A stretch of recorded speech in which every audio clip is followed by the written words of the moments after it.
نحمده ونصلي ونسلم على رسوله الکریم السلام علیکم ورحمۃ اللہ وبرکاتہ۔ میں فقیر طارق محمود القاسمی النقشبندی۔ آج کی ویڈیو پھر اسی حوالے سے ہے کہ جس طریقے سے قرآن کی آیات کی تحریفات کی جا رہی ہیں اور حدیث کی اور اہل سنت والجماعت پر حملے کیے جا رہے ہیں، ٹھیک ہے نا، تو ہم نے بھی اس کا دفاع کرنا ہے اور لوگوں کو باقاعدہ احساس دلانا ہے کہ یہ لوگ دین کے دشمن ہیں۔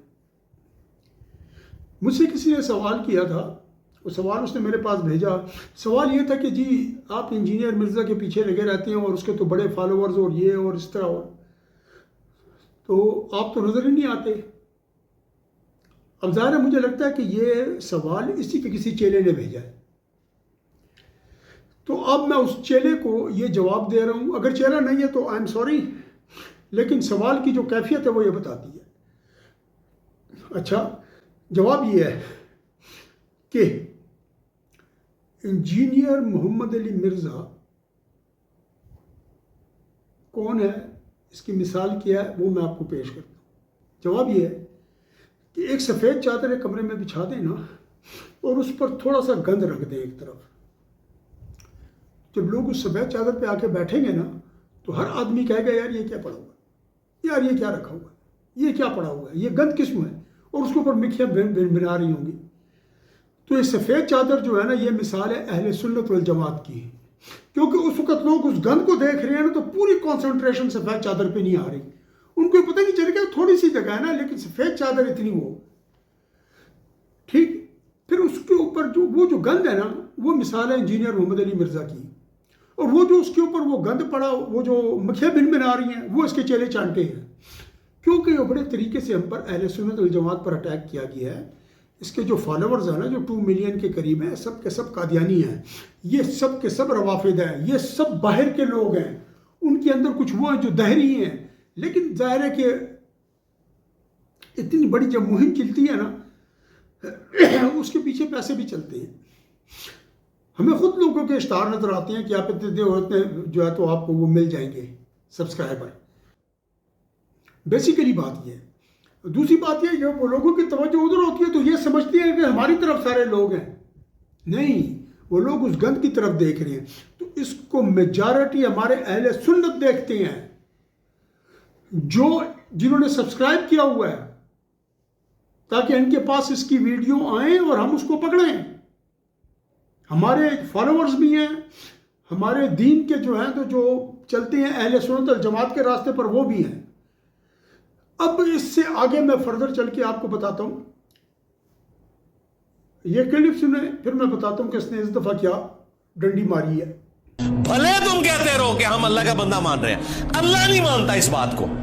اس کے ثبوت میں سورۃ النمل کی آیت نمبر 62 ہے، امن یجیب المضطر اذا دعا ویکشف السوء وَيَجْعَلُكُمْ خُلَفَاءَ الْأَرْضِ أَإِلَٰهٌ مَّعَ اللَّهِ۔ بھلا بتاؤ تو کون ہے جو مصیبت اور پریشانی میں گھرے ہوئے شخص کی فریاد کو سنتا ہے اور اس سے اس کی تکلیف کو دور کر دیتا ہے اور تمہیں زمین پر اگلوں کا خلیفہ کرتا ہے؟ أَإِلَٰهٌ مَّعَ اللَّهِ، کیا اللہ کے ساتھ کوئی اور معبود بھی ہے جس کی یہ کوالٹی ہو؟ قَلِيلًا مَّا تَذَكَّرُونَ، بہت ہی کم نصیحت حاصل کرتے ہیں۔ اس آیت میں سورۃ النمل کی آیت نمبر 62 پارہ نمبر 20 کے پہلے صفحے پہ اللہ تعالیٰ نے واضح کہہ دیا کہ جس کے بارے میں تمہارا یہ عقیدہ نا کہ تمہیں مصیبت اور پریشانی میں تمہاری تکلیف دور کر سکتا ہے، دعا میں تم اسے پکارو، گویا تم نے اسے خدا مان لیا۔ جی، فرماتے ہیں کہ پہلے اس نے ذکر کیا ایک اولیاء کا، وہ یہ کہتے رہے نا کہ ہم تو ان کو انسان سمجھتے ہیں اور ہم کو جو ہے تو وسیلہ سمجھتے ہیں، کہتے رہیے، اللہ یہ بات نہیں مانتا۔ پہلی سوال میرا، اللہ نے کہاں کہا ہے کہ میں یہ نہیں مانتا؟ اللہ نے کہاں کہا ہے کہ میں وسیلہ نہیں مانتا؟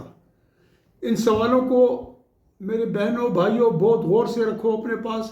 اہل سنت والجماعت کے لیے بالخصوص میں مخاطب ہوں، اور اللہ تعالیٰ ان کو بھی ہدایت دے تاکہ یہ بھی اس بات کو سمجھ سکیں۔ نمبر 1 یہ سوال ہے، جی یہ سوال کدھر ہے؟ نمبر 2 اس کے ثبوت میں کہتا ہے سورہ نمل کی آیت نمبر 62 ہے۔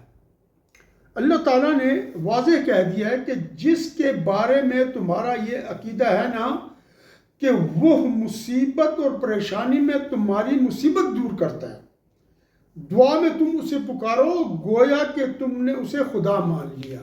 دوسرا سوال، کس ولی اللہ کو ہم دعا میں پکارتے ہیں؟ دیکھیں جی، میں یہاں بیٹھا ہوں اور پیچھے محلے میں ایک میرا دوست کا گھر ہے اور گلیاں ہماری ملی ہوئی ہیں، میں یہاں سے آواز لگاتا ہوں اس کو، کہ فلاں میری بات سن، یہ شرک نہیں ہے؟ کیونکہ یہ آواز تو وہاں تک پہنچ جائے گی۔ کیا یہ دعا ہے؟ دعا تو یہ ہوتی ہے کہ آپ اٹھائیں اور اس کو کہیں کہ اے فلاں میرے دوست میری یہ دعا سن اور میرے کام کو کر، میں بہت مصیبت میں پھنسا ہوں۔ دس از دعا۔ یہ کون کرتا ہے؟ کوئی بھی نہیں کرتا۔ ابھی آگے چل کے میں سب اوپن کرتا ہوں آپ کو۔ اچھا، تم نے تو گویا تم نے اسے خدا مان لیا۔ اب جو کچھ اس مرتد، بدعتی اور قرآنی تحریف کے مجرم اور ماسٹر نے کہا ہے، اس سے کتنا بڑا فساد پیدا ہوتا ہے۔ قرآنی احکامات میں خود آپس کے اندر ان کے اندر جو ہے تو ایک تنازع پیدا ہو جاتا ہے، یعنی اللہ کی ایک بات دوسری بات کے مخالف ہو جاتی ہے، اللہ کی بات سے نبی علیہ السلام کی بات ٹکرا رہی ہوتی ہے، یعنی قرآنی آیت سے حدیث ٹکرا جاتی ہے جا کر۔ اس کی گفتگو سنے تو اس نے کیا کہا ہے جی؟ اس نے یہ کہا ہے، میں آپ کو وہ آیت پڑھ کے سنا دیتا ہوں تاکہ آپ کو اس کا پتہ چل جائے کہ یہ کیا فرما رہا ہے۔ ٹھیک ہے نا جی؟ اعوذ باللہ من الشیطان الرجیم، بسم اللہ الرحمن الرحیم۔ یہ ہے آیت نمبر 62 سورۃ النمل۔ ٹھیک ہے؟ امن یجیب المضطر اذا دعاہ ویکشف السوء ویجعلکم خلفاء الارض۔ کون ہے جو کہ مضطر کی، جو کہ تکلیف میں ہو، حالت اضطرار میں ہو، اس کی دعا کو سنے اور اس کی مصیبت کو دور کر دے، اور یجعلکم، اور تمہیں بنائے، خلفاء الارض، زمین پر اپنا خلیفہ، یا دوسرے جو تمہارے بزرگ گزر رہے ہیں، سلف صالحین گزر رہے ہیں، ان کا خلیفہ بنائے۔ الہ مع اللہ، کہ اللہ کے ساتھ کوئی اور اللہ ہے؟ یہ کام تو اللہ ہی کر سکتا ہے نا۔ بچے پیدا کرنا، لوگوں کے جو بچے پیدا ہوتے ہیں، جانوروں کے ہوتے ہیں، سب اللہ کی قدرت سے ہوتے ہیں۔ اس میں کون ہے جو یہ کام کر سکے؟ قلیلا ما تذکرون، تم بہت کم نصیحت پکڑتے ہو، بہت کم نصیحت پکڑتے ہو۔ یہ اس نے کہا ہے۔ اب آئیں جی، میں ایک حدیث سناؤں گا، اس کا میں تیا پانچا کر دوں گا انشاءاللہ۔ اس کے بعد میں کچھ اور حدیث سپورٹ میں سناؤں گا جو اس نے کہا دعا میں پکارتے ہیں، میں وہ سب آپ کو سناتا ہوں۔ کوئی دعا میں نہیں پکارتا، یہ میں آخر ثابت کرتا ہوں۔ اب جی آپ یہ سنیں، یہ حدیث اللہ کے فضل و کرم سے۔ میں عربی میں نہیں پڑھ رہا، میں اردو ترجمہ ڈائریکٹ سنا رہا ہوں کتاب سے۔ مسلم کتاب البر والصلہ، حدیث نمبر 55۔ حضرت ابو ہریرہ رضی اللہ تعالیٰ عنہ سے روایت ہے، نبی کریم صلی اللہ علیہ وسلم کا ارشاد ہے کہ قیامت کے دن اللہ تعالیٰ انسان سے کہے گا، اے ابن آدم، میں بیمار تھا لیکن تو نے میری عیادت نہیں کی۔ انسان متعجب ہو کر عرض کرے گا کہ اے میرے رب، تو سارے جہان کا پروردگار ہے، تو کب بیمار تھا اور میں تیری عیادت کیسے کرتا؟ اللہ تعالیٰ ارشاد فرمائیں گے جواب میں، کیا تجھے نہیں معلوم تھا کہ میرا فلاں بندہ بیمار ہے، لیکن اس کے باوجود تو اس کی مزاج پرسی کے لیے نہیں گیا؟ اگر تو اس کے پاس جاتا تو مجھے وہاں پاتا۔ ٹھیک ہے جی؟ پھر خدا تعالیٰ فرمائے گا، اے ابن آدم، میں نے تجھ سے کھانا مانگا لیکن تو نے مجھے کھانا نہیں دیا۔ انسان عرض کرے گا، اے رب العالمین، تو کب بھوکا تھا اور میں تجھے کیسے کھانا کھلاتا؟ اللہ تعالیٰ فرمائیں گے، کیا تجھے یاد نہیں کہ میرے فلاں بندے نے تجھ سے کھانا طلب کیا تھا لیکن تو نے اسے نہیں کھلایا؟ اگر تو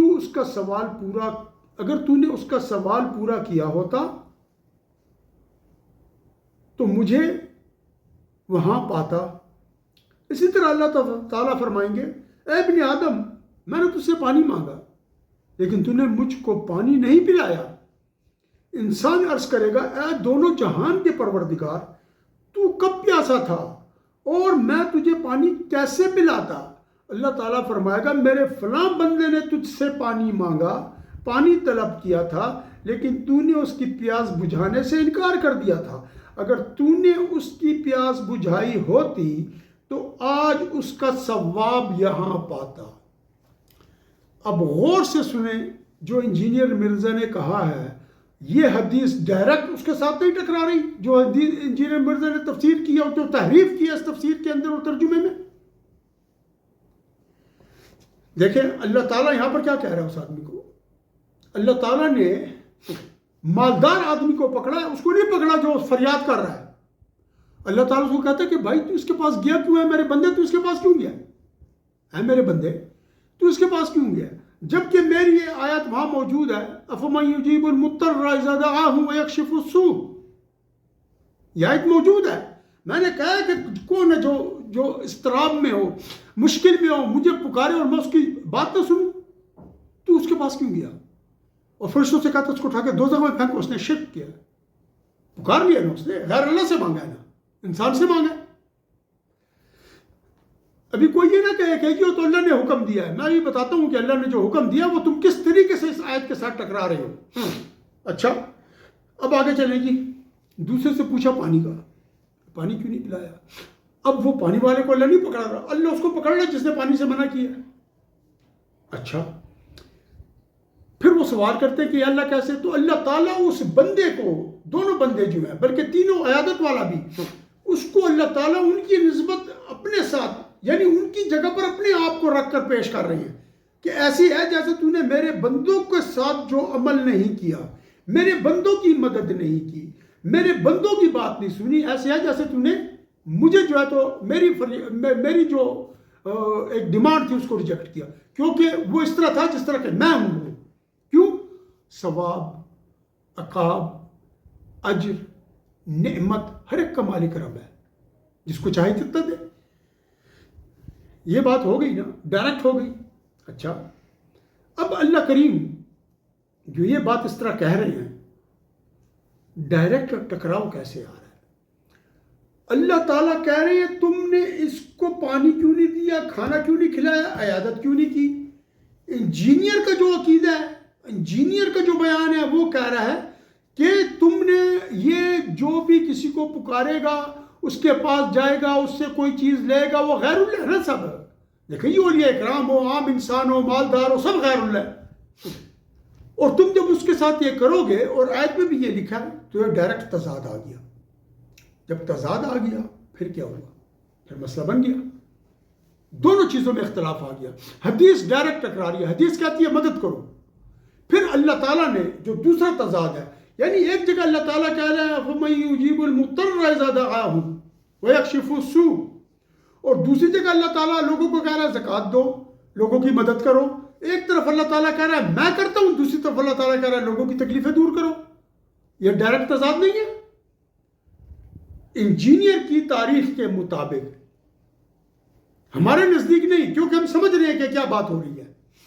اچھا اب آپ مجھے یہ بتائیں کہ انجینئر کا وہ فلسفہ کہاں گیا جب یہاں پر یہ حدیث ڈائریکٹ ٹکرا رہی ہے جو مسلم شریف کی حدیث ہے؟ اس کو ادب المفرد میں بھی روایت کیا ہے امام بخاری نے۔ یہ ایک ہو گیا نا۔ اب آئیں جی دوسری چیز میں آپ کو بتاتا ہوں، اب دیکھیں اللہ تعالیٰ نے زکوٰۃ کا حکم دیا ہے، بس ایک سناؤں گا۔ صدقات یعنی زکوٰۃ و خیرات تو مفلسوں اور محتاجوں اور کارکنان صدقات کا حق ہے، اور ان لوگوں کا جن کی تالیف قلوب منظور ہے، اور غلاموں کے آزاد کرانے میں، اور قرض داروں کے قرض ادا کرنے میں، اور خدا کی راہ میں، اور مسافروں کی مدد میں بھی یہ مال خرچ کرنا چاہیے۔ یہ حقوق خدا کی طرف سے مقرر کر دیے گئے ہیں، اور خدا جاننے والا اور حکمت والا ہے۔ سورہ توبہ آیت نمبر 60۔ میں نے ایک آیت سنائی ہے، اور بھی بہت سی ہیں۔ بتائیے مجھے اللہ تعالیٰ جو وہ آیت فرما رہے ہیں، وہ آیت اب اس آیت سے ٹکرا رہی ہے، آیت نمبر 60 سے سورہ توبہ کی، کہ تم لوگ ان کو دو، ان کو دو، ان کو دو، ان کو دو۔ اور انجینئر کہہ رہا ہے کہ اس آیت کے اندر لکھا ہے کہ جو اللہ کو پکارے گا اللہ اس کی وہ کرے گا، تو یہ کیوں ان کو پکار رہے ہیں؟ کان میں تو گفتگو نہیں کر رہے نا، جا کے اللہ کے نام پر روٹی کھلا، پکارا ہے نا اس کو، اور بھی اس طرح کی بات کی ہوگی. اچھا یہ بھی ڈائریکٹ ٹکراؤ ہو رہا ہے، اس ٹکراؤ کو بھی نکالیں گے جی. اس کو بھی ادھر حل کرتی ہیں. پھر میں ایک دو حدیث پیش کر کے اس کو وائنڈ اپ کرتا ہوں، جس میں ڈائریکٹ اللہ کی مخلوق کو پکارا جا رہا ہے اور اللہ کے نبی نے حکم دیا ایسے کرو. اچھا جی اب کیا ہے جی؟ اب یہ ہے کہ اللہ تعالی فاعل حقیقی ہے. اللہ تعالیٰ نے جو احکامات جاری فرمائے ہیں وہ اس حوالے سے ہیں کہ لوگ صدقات وغیرہ زکوٰۃ وغیرہ دے کر ان کی مدد کریں جو غریب لوگ ہیں، اور غریب لوگوں کو بھی یہ بتایا گیا ہے کہ تم جا کر وہاں پر یہ چیزیں لو. تو اس آیت کا مطلب یہ ہوا کہ فاعل حقیقی اللہ ہے. اللہ نے ان لوگوں کا رزق جس طرح چاہا رکھا، ان لوگوں کا رزق جس طرح چاہا بڑھا دیا. تو اللہ نے پھر حکم دیا انہیں بھی اور انہیں بھی کہ تم جا کر ان سے لو، کہ وہ خرچ کرنے والے ہیں، یہ جاتے ہیں اور وہ دیتے ہیں. کیوں؟ ان کو دیا اللہ نے. بیسیکلی یہ بھی اللہ تعالیٰ کی مدد ہے. یہ بھی جو مقتر ہے نا، اس کے لیے اللہ تعالیٰ نے پہلے سے بہت بڑا منصوبہ بنا دیا ہے. زکوٰۃ والے زکوٰۃ دیں گے، صدقات والے صدقات دیں گے، ڈاکٹر خدا ترس ڈاکٹر ہوں گے، وہ مفت علاج کریں گے، آپریشن کریں گے. اللہ تعالیٰ نے بہت چیزیں اس طرح سے کر دی ہیں پہلے سے ہی. کیوں؟ یکشف السوء اللہ ہی کرتا ہے نا، پہلے سے بندوبست کر کے رکھ دیا. یہ اسباب ہے، یہ اسباب ہے. اب جو تعریف یہ کر رہا ہے اس کے مطابق تو ڈائریکٹ قرآن اور حدیث کا ٹکراؤ آ رہا ہے، اور جو میں کر رہا ہوں اس کو آپ دیکھیں کوئی ٹکراؤ نہیں ہے اور نہ شرک ہے. اب آئیں اس حدیث کی طرف جو اس مسئلے کو تو حل کر دیا نا. اب آئیں اس حدیث کی طرف جو میں آپ کو سناتا ہوں. مسند بازار حدیث ابن عباس رضی اللہ تعالیٰ عنہ، حدیث 4922. ٹھیک ہے جی، مسند بازار. حدیث کیا ہے جی؟ حدیث یہ ہے کہ نبی پاک صلی اللہ علیہ وسلم نے فرمایا کہ اللہ کے کچھ فرشتے ہیں جو درختوں سے جھڑے ہوئے پتوں کو اکٹھا کرتے ہیں اور ان کو گنتے بھی، ان کو جمع کرتے ہیں. اگر کسی کو کسی بیابان میں مصیبت پیش آ جائے سفر کے دوران وغیرہ، تو وہ ایک نعرہ لگائے کہ یا عباد اللہ اعینونی، یا عباد اللہ اغیثونی. ٹھیک ہے جی، وہ کیا کرے؟ وہ یہ بات کہے. اور جو حضرت امام احمد ہیں وہ زہد، کتاب الزہد میں فرماتے ہیں کہ یا عباد اللہ دلونی علی الطریق. وہ اس طریقے سے بیان کرتے ہیں. ٹھیک ہے جی. اچھا اب اس کے تمام رجال ثقات ہیں اور یہ حدیث صحیح ہے. اور ابن حجر عسقلانی رحمۃ اللہ تعالیٰ علیہ فرماتے ہیں کہ یہ حدیث حسن ہے. ڈائریکٹ پکارا نا فرشتوں کو مدد کے لیے، شرک نہیں ہوا. نبی علیہ السلام کہہ رہے ہیں پکارو، حدیث بھی صحیح ہے، اسناد بھی صحیح ہیں. مجمع الزوائد میں امام جو حسمی وہ بھی کہتے ہیں کہ ٹھیک ہے. اچھا اب دوسری آ جائے جی، کتاب الدعا مسند ابی اعلی الموصلی، حدیث نمبر 5247. ٹھیک ہے جی. مؤسسہ علوم القرآن، مؤسسہ علوم القرآن، ٹھیک ہے جی، بیروت، یہ وہاں کی چھپی ہوئی ہے کتاب. اچھا عبداللہ بن مسعود رضی اللہ تعالیٰ عنہ روایت فرماتے ہیں اذا انفلتت دابۃ احدکم بارض فلات فینادی یا عباد اللہ احبسوہ. حضرت عبداللہ بن مسعود رضی اللہ تعالیٰ عنہ فرماتے ہیں کہ اگر کسی کا جانور، کسی کا بھی جانور، تم میں سے کسی کا جانور ایک بیابان علاقے میں تم سے بھاگ جائے تو اس کو چاہیے کہ وہ آواز لگائے کہ اللہ کے بندو احبسوہ احبسوہ، میرے اس سواری کو پکڑو، اس کو روک لو، اس کو روک لو. تو اللہ کے بندے پھر رہے ہوتے ہیں ان جگہوں پر لوگوں کی مدد کے لیے، وہ اس کو روک لیں گے. آپ نے سن لیجیے. اب مجھے یہ بتائیں کہ یہ شرک کی بات کہاں سے آئی اور شرک ہے کدھر؟ دوسری بات یہ کہ اولیاء کو دعاؤں میں پکارنا، لاکھوں حدیث ہیں، ان میں سے ایک حدیث مجھے نکال کر دکھا دے جس میں یہ آیا ہوگا کہ بابوں سے جو اولیاء کرام ہیں ان کی قبروں پر جاؤ اور ان سے دعائیں کرو. ان سے دعا کوئی نہیں کی جاتی، دعا اللہ سے کی جاتی، ان کو وسیلہ دیا جاتا، پیش کیا جاتا ہے ان کا۔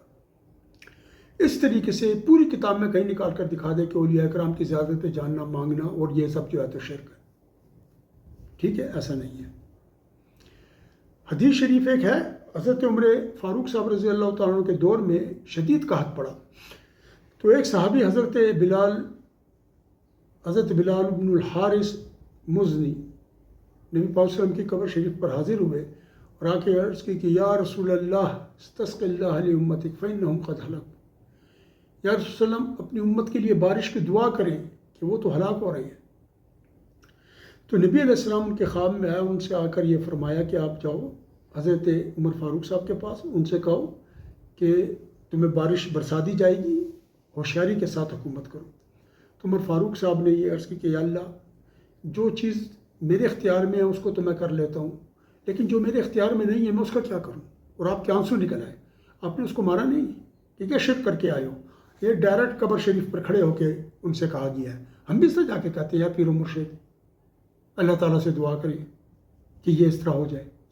یہ صحیح حدیث ہے، دلائل البہقی میں بھی اس کا ذکر ہے، مصنف ابن ابی شیبہ میں بھی اس کا ذکر ہے، اس کو دلائل النبوت میں بھی ذکر کیا گیا ہے، اور اس کو جو ہے تو ابو نعیم نے بھی اپنی جو ہے تو اس میں روایت کیا ہے، اس کو بہت سارے لوگوں نے روایت کیا ہے، اور یہ بالکل سچی حدیث ہے۔ ابن حجر عسقلانی نے اس کو صحیح حدیث کہا ہے۔ کون سی شرک اور کون سی بدعت؟ یہ شرک اور بدعت یہ خود ہے، یہ وہ گند ہے جس کے اوپر مکھیاں بھنبھناتی ہیں، اور یہ بڑی سفید چادر کو بھی بیٹھنے کے قابل نہیں چھوڑتا۔ اللہ تعالیٰ اس کے شر سے پاکستانیوں کو محفوظ رکھے کہ عرب کے لوگ تو اس پہ کے منہ پہ تھوکتے بھی نہیں ہیں۔ جن لوگوں نے چینل سبسکرائب کیا ان کا بہت شکریہ، جنہوں نے نہیں کیا وہ سبسکرائب کر لیں تاکہ، اور بیل آئیکن کو پریس کر دیں تاکہ بر وقت ان کو نوٹیفیکیشنز ملتے رہیں۔ وآخر دعوانا ان الحمد للہ رب العالمین، وصلی اللہ تعالی علی خیر خلقہ ونور عرشہ محمد وعلی آلہ وصحبہ اجمعین برحمتک یا ارحم الراحمین۔